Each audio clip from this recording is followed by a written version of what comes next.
G'day, welcome back to the channel. So after the engine progress or starting the 355 build, I've got to get back to the bodywork because I really want to try and tackle it, do night shift all this week and get it done.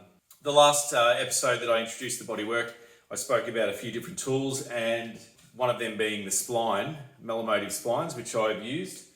Also some sandpaper grits and those foam shapes, molds, things like that are good for the contours.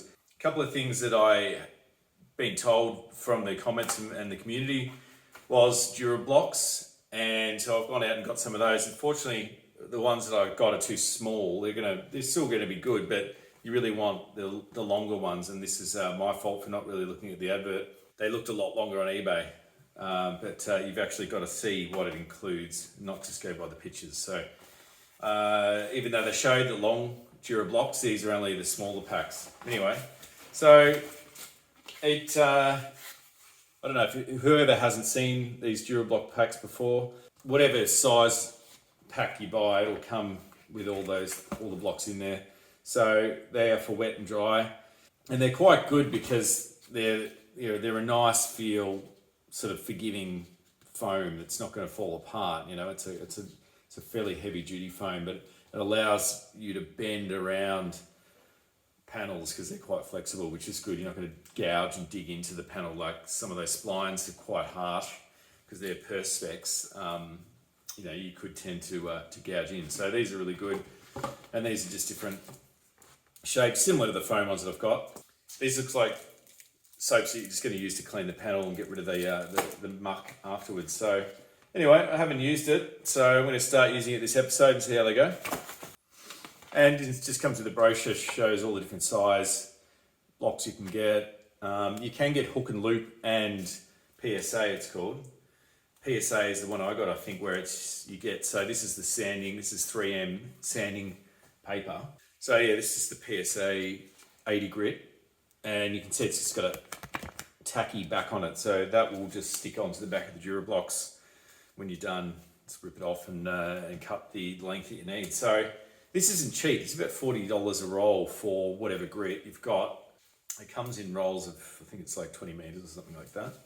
Yeah, once again, the feedback from that video was great. Some guys gave me some good tips on the process of doing body work, and some people have sent me some videos through Instagram and things like that. So it's all really good, helpful advice, and I appreciate you guys giving me some heads up on the best techniques to do Bodyfiller. So I've definitely taken some of those tips on board, and one of these is the DuraBlock and obviously the grit size. So I've got 40 and an 80 grit, and someone said don't really need to go anything else but that. So hit it with the 40, knock the highs off and in bulk, and then 80 to get a reasonably good finish.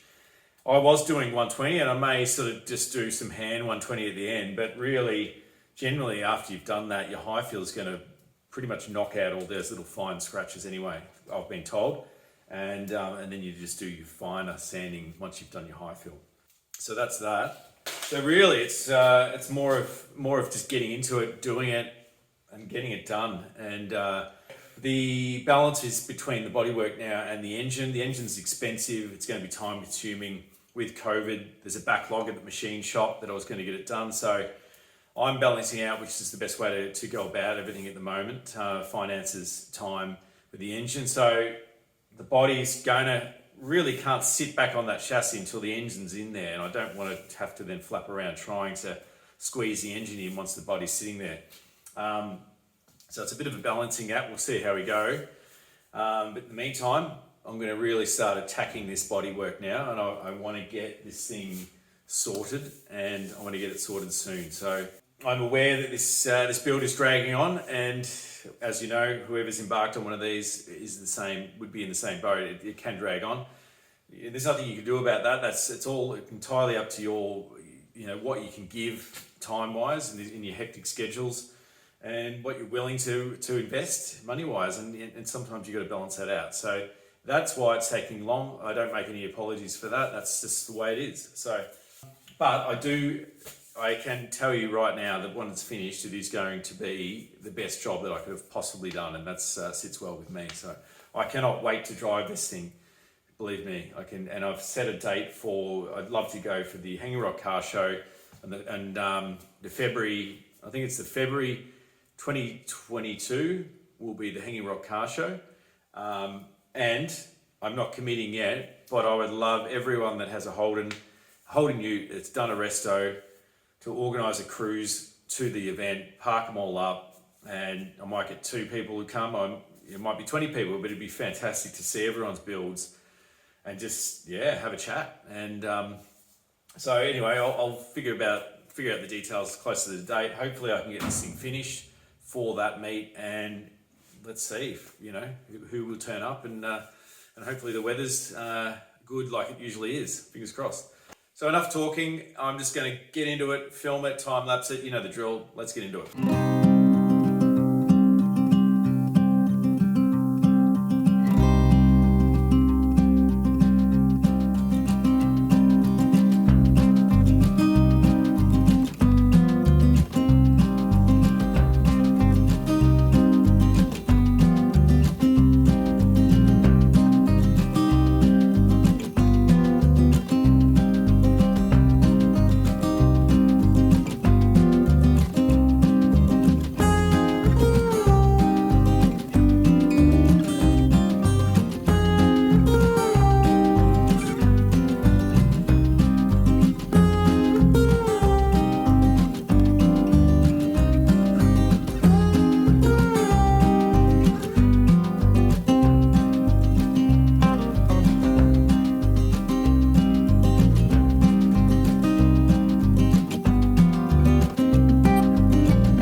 Alright, so I didn't actually film this, but I've gone on to the other side and added some body filler to the back of the quarter and to that, and this wheel arch section as well, which it's got a large patch repair in there, so there's a seam line.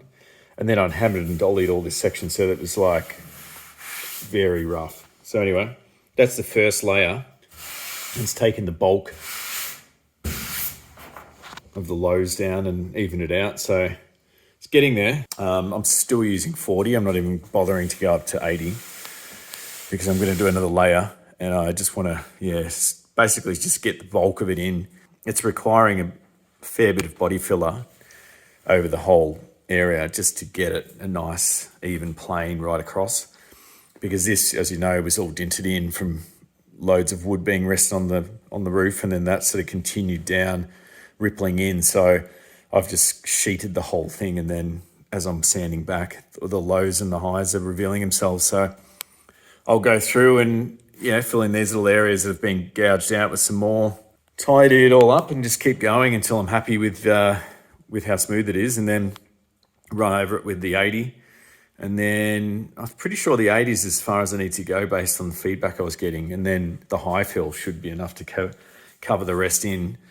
And that's when with the Highfill, you'll start using the 120 and then higher. But yeah, it's just tedious sort of work. I'm going to give the wheel arches a bit of a crack. Might as well. I've done it, as you know, I've done a fair bit of hammer and dolly work to these. These were really badly dinted. And so I think I'll just run some body filler over them to tidy it up.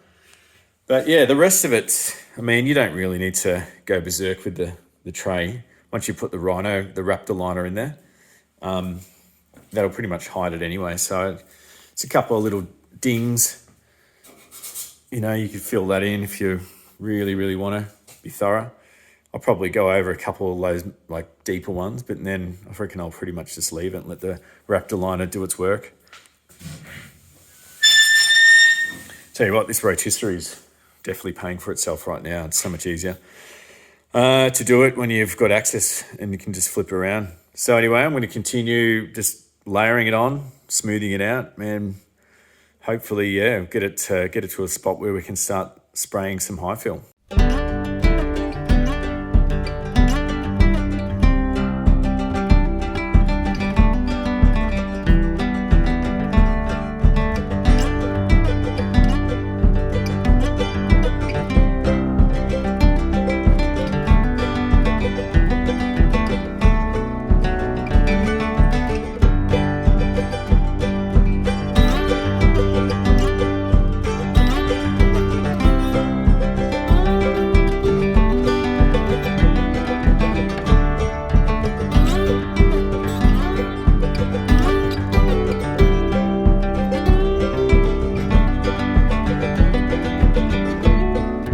So you can see in this light, just along the top there,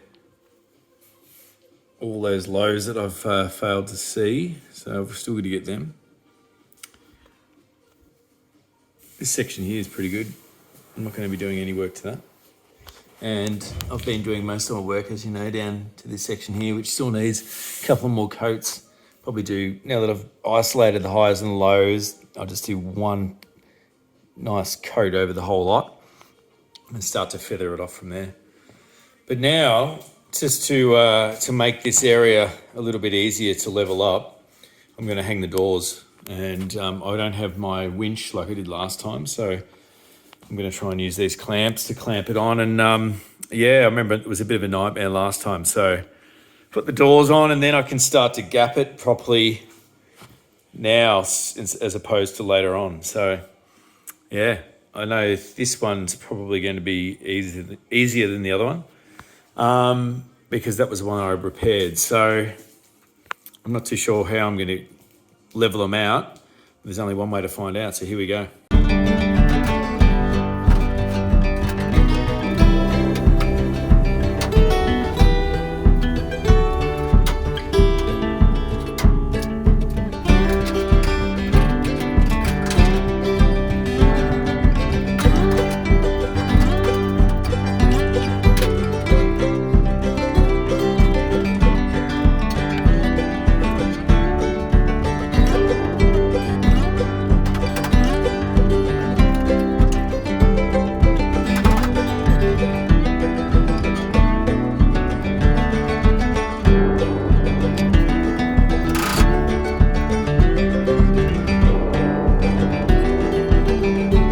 Okay, I thought I'd give you an update. I've been flapping around fitting this door for ages and I was like, oh, I've got the repair wrong. You know, it's poking way too far at the base. I've stuffed it. And one thing I'm not doing, and I'm not too sure if you're supposed to be doing it, is you put the rubber seals in. Obviously that's going to be pushing the door slightly out for alignment. So it may be advantageous to do that. I'm not bothering to do that at this stage because I just want to hang the door so I can start to get the body lines nice and straight with the body filler. I haven't got the latch or anything on because I learned from last time that was a pain in the ass. So yeah, so I've just got that seated and that body line slightly low there. We'll see how that can fix it. I'll lift that slightly there. It's pretty good there. It's just sitting a tad low. Where it was making me worried was down here. You can see miles out, absolutely miles out. So I was like, oh God, I'll have to cut this and push it back in again. But I'll show you something. Put this clamp here.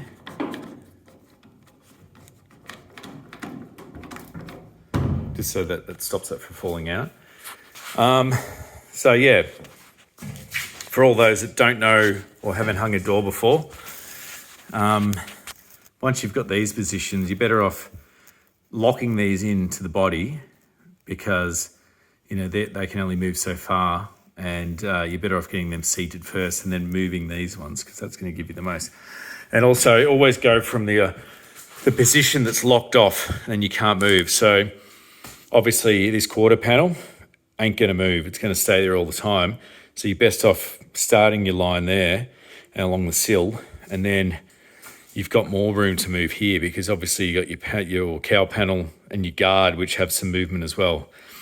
So you're best off starting from the quarter panel end and working your way back. That's the way I've seen it anyway. But see how you've got this giant big, you can see that unalignment there. You'll see these bolts slide, so you've got a fair bit of movement.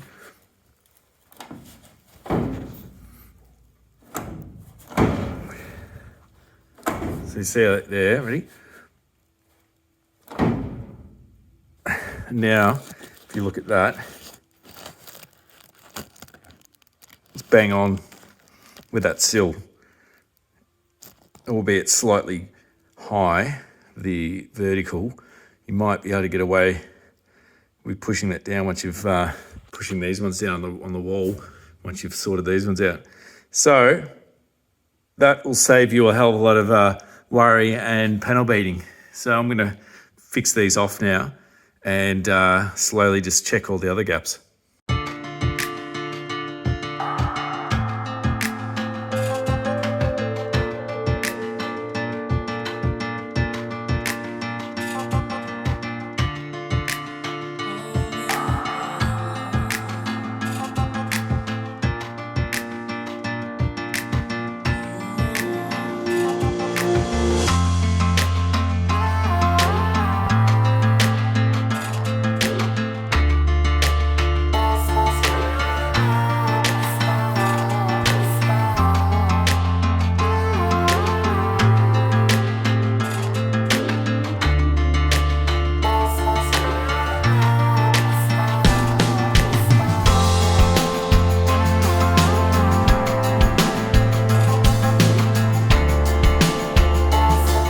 Okay, so aside from the tools that I've been using, which is the Durablocks and the splines, as I do these things, I always research along the way and get feedback, and a lot of people have been using the orbital sanders, so I've used that sander, but it just kept on breaking the paper, so I went out and bought one of these, Super Chip Auto, just one of the Black Ridge. It was $100. It wasn't exactly cheap, but it's got a vacuum on it as well. So yeah, just to funnel extract the dust. So I'm going to give that a go just to try and in between, like do the spline, get the shape right, then block it with 40 and 80 grit with the hand block, with the Dura block. But then I'm going to get 180 on this, on the sander, and just really go over it. So what I've been seeing is that people do that and then they finish it at the end. So they'll do the 180 on the orbital sander, nice and even, and then they'll put their Highfill on it. And then that's when they'll do their hand blocking with the 1000, 2000 grit wet and dry paper, and then just hand block that. So yeah, I'm a little bit off the Highfill at this stage. So I'm just going to continue to do the Bodyfiller with what I just described until I'm happy with it. Now that I've hung one side door, I can sort of check those gaps and check the heights from this side of the ute. And once I'm happy with it, it's going to be Highfill time, which will be good. And then I'll really start to finesse it from there. So yeah, I'm just going to continue, crack this open and give it a go, and yeah, start evening it out. The beauty about having this old HZ is I can come out and just check stuff like these doors. The door gaps around the cowl panel, on the front guard, and then down, even though that sill's fucked, just, yeah, figure out basically the gap down here. These doors obviously might have sagged as well, but to be honest, they're pretty good on this side. So yeah, based on that gap there, I'm pretty happy where mine's sitting, actually. Obviously, I don't know how it's going to be sitting with this guard at the front. And I won't really be able to tell until I get it on the chassis. So a bit of fine tuning there, but that's also when I'll put the cowl in. But anyway, for now, I just want to make sure that I can get this top section in, resting nicely, while maintaining this gap along the sill and here. So I'm going to try and figure out how to do that now. All right, so we're on the driver's side here, and I've been lining this one up for a little while, and I'm pretty happy with it, except for down here, it's sticking out. Like the gap's actually not too bad. Probably arcs up a little bit there. However, the gap, it's just sitting slightly proud here, and then tapers back almost in there. So I reckon the rubber seal will push that out slightly, but I'm not too sure how to get this back in. So that's a work in progress. Reasonably happy with based on the HZ gap, I'm happy with that gap up there, and I'm happy with it up here as well. So really it's just correcting this section down here. As I mentioned before, I adjusted these hinges to sit that back in, but it's just sitting out, and you can see the gap there. So I did do a big repair on that door, if you don't remember, so it's probably warped out a bit, which was always going to be part of the challenge of doing that lower part of the door. Anyway, I'll get to it. Bigger issue As you can see, I've done some filler work, quite an extensive bit of filler work in as far as like just blanketing the whole thing, and it's given it a really nice smooth finish right across that panel, because that was quite warped from a previous crush here, and someone had hammered it out, but it was pretty ripply. So that's come along nicely. Probably do a couple of little touch-up areas. But moving down to the door, you'll see in a minute, look at the top. It's sitting really proud. So, and down here, reasonably good. I'm pretty happy with that. That's actually wide there, so that needs to come back a bit. But I think when I bend that in, that should come back. So I've clamped at the top there.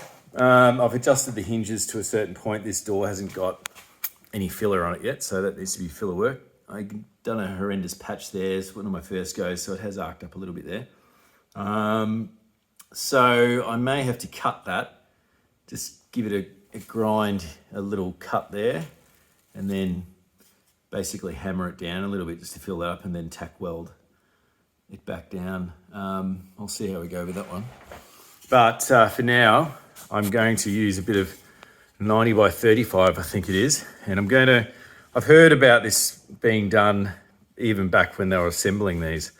So you put a bit of timber, I'll probably cut this into two, put a bit of timber inside the door sill about midway, and then that will poke it out another 30 mil. It'll give me an opportunity to then apply some force on this top section there and there, either with clamps, like I've got there, or I'll just push it with my hands and just gradually try and bend the top section of that door towards the cab and bring it back down. And hopefully this will bring this line in as well. It's not really very strong, this top section. So though it's got 3 layers of metal, I'm pretty sure we can manipulate it back. Yeah, and I don't know how it got this way. I'm assuming that, maybe some of the repairs on the bottom affected it, but I don't think they did, because they were only patches. They really weren't extensive enough to heat the panel to warp the whole door. So I remember this door was a bit warped when I was actually driving it, and I don't think it was that much, but once again, it's not completely set with the hinges yet. So I reckon I'm just going to try and bend it back in, and we'll see how we go.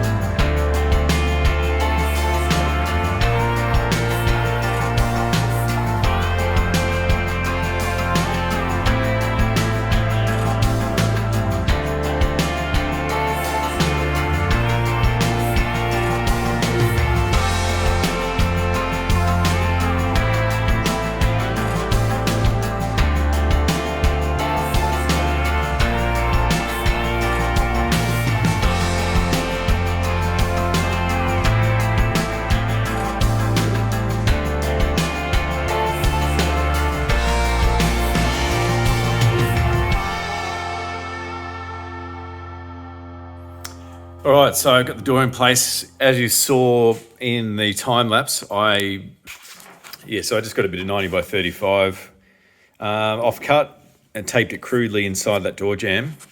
And that allowed me to just rest this back on here. I got this clamp, I lifted it up. I can't show you with one hand on the camera, but I lifted the base of the door up and then clamped it down with this. So that brought this corner in, and also did that.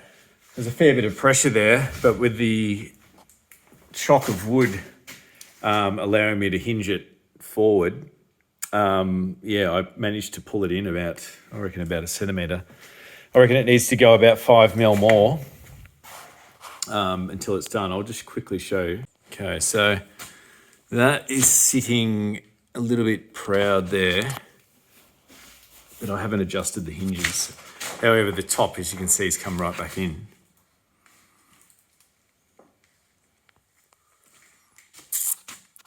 Alignment there is probably sitting a bit out. This is the corner I did a patch on here, so, it's not too bad. Pretty happy with it. Just needs to be brought it back in at the base, but I think that might be just the hinges. One of these doors was sitting proud at the base as well. I can't remember if it was the passenger or the driver's, but yeah, as you can see, that has come back in quite a bit. Admittedly, I did reposition it slightly when I was fitting the hinges on after I'd filmed it, but it's definitely brought it in. So I think that's a pretty good method to actually do that. Yeah, very fiddly, these doors. It's definitely a two-man job. And I have been sort of talking to a couple of people about how you go about it. Traditionally, as you know, the door's taken off, the inside of the door's sprayed, the door jambs on the actual body are sprayed, and then the outer skin on the door's left like it is in epoxy and Highfill until you hang the doors for final respray. So once I've done that, once I've done all the body work and I'm happy, I might even spray the door jambs on the rotisserie. Once I get the body back onto the chassis, I'll hang the doors for one final fitment. And once everything's clean and ready to go, the doors obviously will be inside painted. Door jambs will be painted in final paint. And then the door, outside of the door will be ready, and so will the rest of the body, the guards, bonnet, everything will be on here, and then I'll do my final coat of paint. Traditionally, that's how it's done, and that way you can avoid scratching your paint when you're trying to hang a door after it's done. You can imagine the amount of effort that I'm going to now. Once it's fully painted, it could be an absolute nightmare to try and get on without damaging any kind of surface of the paint, chips on the edges, all that kind of stuff. So I'm going to choose to do it this way. I know people do spray the doors and hang them at final assembly, fully painted and with the guards, but those guys would be pretty experienced and it wouldn't be their first rodeo, so to speak. So for me, being my first build, I'm going to do it this way. It's slow, tedious work. I'm pretty much going to wrap it up. I think I'm running out of time. I'm going to wrap it up for this episode and just continue building and high filling, and I'll continue to update you on the episodes.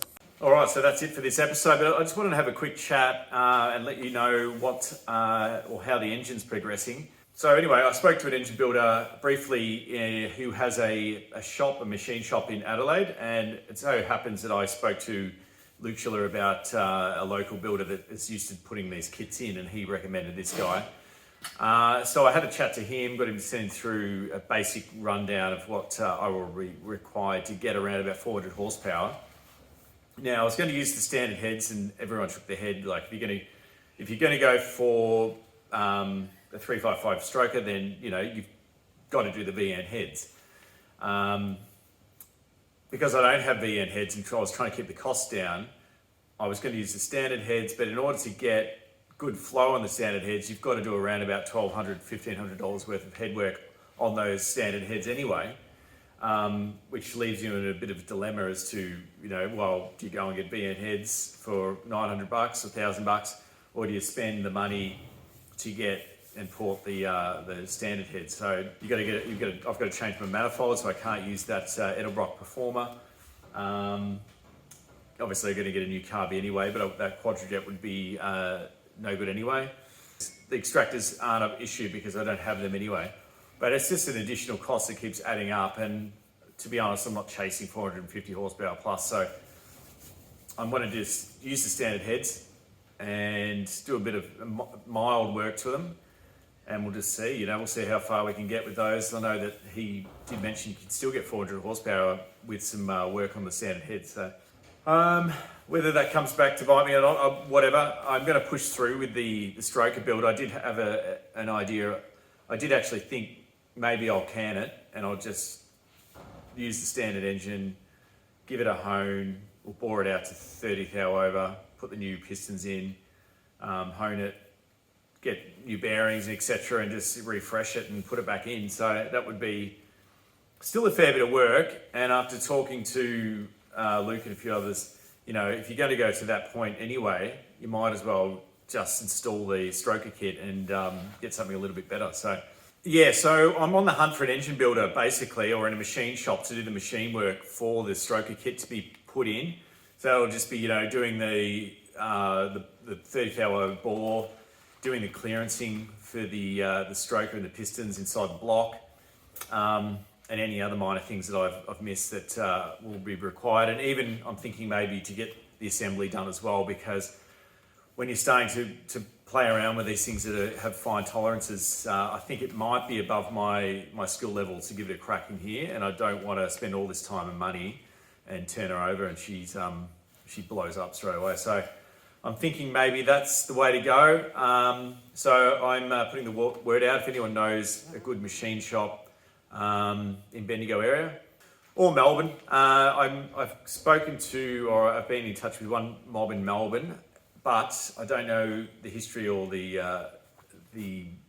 quality of what they churn out. So it's better to get word of mouth, I think, with these kind of things. So yeah, the overall costs I was looking at so far with all the additions and things that I wanted to do, it was sitting around about 10 to 13 grand. So it's a fair cost for an engine that's quite old, and it really doesn't make a lot of sense to be throwing that kind of cash at an engine that you're only getting 400 horsepower, when if you were to spend the same amount on a modern engine, LS1, LS2 even, you could be getting a lot of power and not flapping around with all the hard work. So I'm still going to stick with it because I love the old engine noise and the note, and I think it's just worthy of saving. So I've just got to come up with a solution that's going to lower the costs and allow me to get it going. So glad to be back again. It's always good to pump out an episode. And I'd like to thank everyone for following me so far on the journey. Thanks for subscribing. I really appreciate the comments and feedback. It's the way that I improve my skills, and that's how we all learn, and that's how I learn. So thanks again, and I'll see you next time.